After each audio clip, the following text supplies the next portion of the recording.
שלום רב חברים, זה עוד פעם תקשור עם מלאך מיכאל. את התקשור הזה רציתי לעשות בזמן, והפעם זה תקשור ושיחה על אביגדור ליברמן ורשות השידור. איך רשות השידור קשורה לזה? איך הטלוויזיה קשורה לזה? במהלך השיחה תגלו. כן, במהלך השיחה יהיה מאוד מעניין. אומרים על ליברמן הרבה דברים. ימנים אומרים שהוא שמאלן, שמאלנים אומרים שהוא ימני, מבלבלים את השכל. אבל ליברמן בפוליטיקה הוא בן אדם מאוד מעניין. הוא חזה את העתיד מול חמאס, אבל זה נושא אחר כרגע לשיחה. הוא כותב את זה בפוסטים בפייסבוק, הוא אומר את זה באולפני הטלוויזיה, זה פחות מעניין. אני רוצה לדבר על הצד הכלכלי של ליברמן. ליברמן היה שר האוצר בממשלת בנט, ולא סתם בנט לקח אותו. ליברמן התחיל בכל מיני רפורמות לטובת הציבור, ואני רוצה לספר על איך ליברמן חסך הרבה מאוד כסף למדינת ישראל, לאזרחי מדינת ישראל, איך הוא חסך הרבה מאוד כסף לאזרחי מדינת ישראל. אז אני אספר לכם משהו מעניין שלא הרבה יודעים, ואתם עוד תגידו תודה לאביגדור ליברמן, כי הוא חסך לכל אחד ואחד כסף במדינת ישראל. כל האזרחים בישראל צריכים להגיד לו תודה, במיוחד הציבור הימני בישראל. עכשיו תקשיבו, אני אספר לכם סיפור מה באמת ליברמן עשה לטובת אזרחי מדינת ישראל.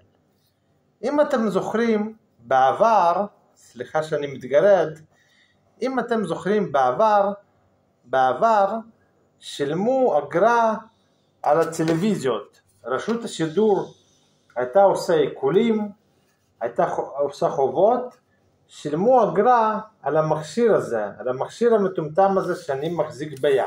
כן, על הטלוויזיות הייתה אגרה די גבוהה, וזה בנוסף לחברות חוט ויס שהיו נותנים לנו שידורים, אז על הטלוויזיה הייתה אגרה. אני אספר סיפור פחות מוכר שמעט אנשים יודעים עליו. בזמן ממשלת שרון, אני לא זוכר, היו הרבה ממשלות לשרון, אם אני זוכר שרון היה 2 קדנציות או 3, תקנו אותי אם אני טועה. בזמן ממשלת שרון, ליברמן נכנס לממשלה. אחד מהדרישות של כניסה לממשלה הייתה לבטל תשלום אגרת רשות שידור לקשישים, כן, לקשישים בלבד. זאת הייתה אחת מהמטרות של ליברמן. הוא רצה להוריד את האבן הכלכלית, העוול הכלכלי מהקשישים, שהקשישים לא ישלמו. בסופו של דבר ליברמן עשה תוצאה מבורכת, ויחד עם אריק שרון הם ביטלו בכלל את אגרת רשות השידור המטומטמת. כן, הם ביטלו בכלל את אגרת רשות השידור. לא הרבה יודעים זאת, שליברמן הצליח בכך שהוא דרש לבטל לקשישים את התשלום על אגרת רשות השידור. בכך הוא ביטל לכל אזרחי מדינת ישראל את אגרת רשות השידור. הציבור הימני חייב להודות לו במיוחד, כי רשות השידור של אז הייתה הרבה ביקורת על שחיתות והכל וזה. רשות השידור הקודמת נסגרה. נכון אמנם שיש היום גם רשות השידור, כאן 11 וכל הדברים האלה, אבל הם הרבה יותר איכותיים לדעתי מאשר היו בעבר. זו דעתי. לכן לדעתי בתור אזרחי ישראל אנחנו חייבים לליברמן תודה על זה שהוא סגר את רשות השידור, ביטל את אגרת רשות השידור על הטלוויזיות. כן, על הטלוויזיות. ליברמן הצליח לבטל את אגרת רשות השידור על הטלוויזיות וחסך לכם, אזרחים יקרים, המון כסף. המון כסף. אני אישית, אני לא רוצה שהסרטון הזה יהיה ארוך, לבלבל את המוח, כבר מאוחר בלילה, אבל אני אישית רוצה משהו להגיד. אני אישית לא יודע אם ליברמן מתאים ראש ממשלה, אין לי מושג, יש יותר ממני שמבינים בתחום. אבל בהחלט מגיע לו ולחברי כנסת שלו שינהלו את הכלכלה במדינה.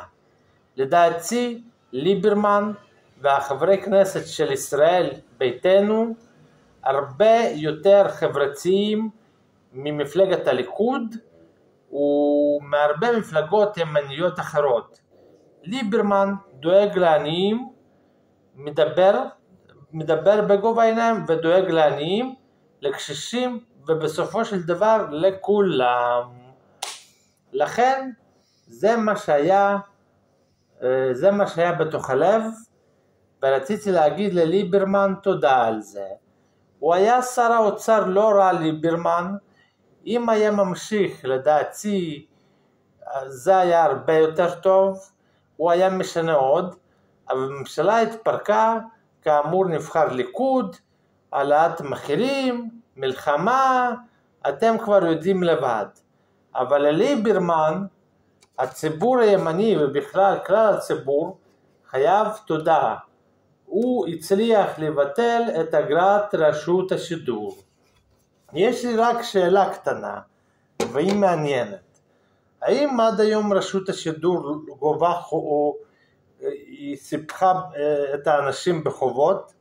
לדעתי צריך למחוק את החובות של אז לאנשים שיפתחו להם גבולות ושיוכלו לטוס לחוץ לארץ או דברים כאלה. כרגע אני לא רוצה להיכנס לעניין, אבל אם יש חובות לרשות השידור עדיין, לדעתי המדינה חייבת לוותר לאזרחים על החובות האלו, אם יש כאלה. זה מה שרציתי להגיד. תודה רבה לכם, לילה טוב, שבוע טוב, להתראות חברים. זה מה שרציתי להגיד על מפלגת ישראל ביתנו, על אביגדור ליברמן, וכמובן על רשות השידור. עד כאן וערב טוב. להתראות חברים. צ'או קקאו.